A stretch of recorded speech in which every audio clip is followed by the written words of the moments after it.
Hi, this is Brian. Welcome back to another Heroic Plus One. In our last Plus One, we talked about Yogananda's advice on what to do when we face tough times.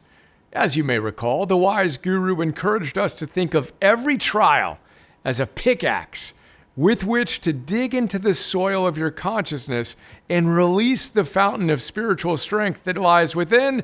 Me, exploding head emoji. How about you?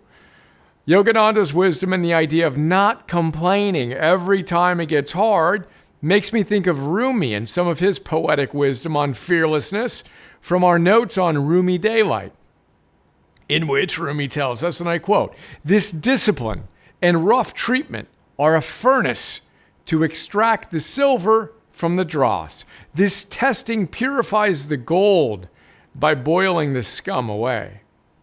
Note, I often repeat that to myself when I'm going through challenging times. I'll throw that wisdom into the old brain along with this Rumi gem. He tells us, if you are irritated by every rub, how will you be polished?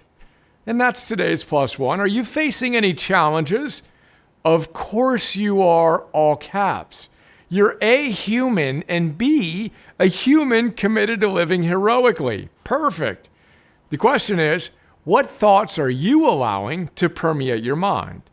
Here's to keeping Yogananda and Rumi in mind. And while you're at it, how about keeping this Aurelius gem in mind as well? The great philosopher emperor tells us, your mind will be like its habitual thoughts, for the soul becomes dyed with the color of its thoughts.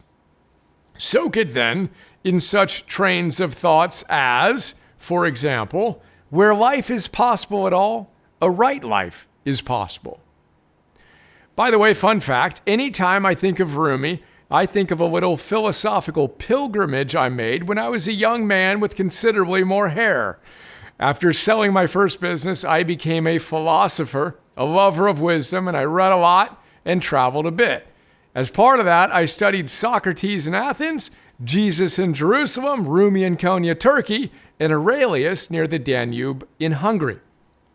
So, to make sure all those wise elders are represented, how about we soak up some parallel wisdom from Socrates and Jesus to send us on our way today?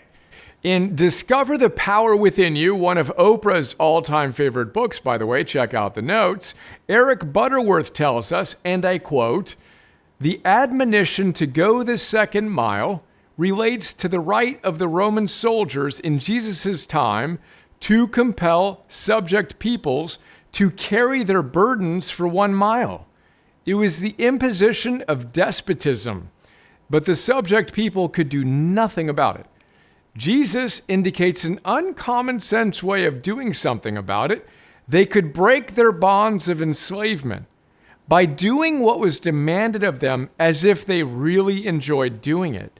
And that doesn't make sense, does it? When you go the second mile, give more to your work, are more thoughtful and kind to people, become a joyous giver and a gracious receiver, suddenly life takes on new meaning. On the second mile, you find true happiness, true friends, real satisfaction in living, and probably a larger paycheck too. Now that is a pretty powerful way to deal with challenging things, huh?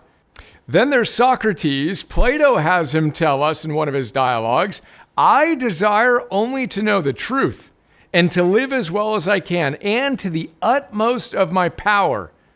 I exhort all other people to do the same. I exhort you also to take part in the great combat, which is the combat of life and greater than every other earthly conflict."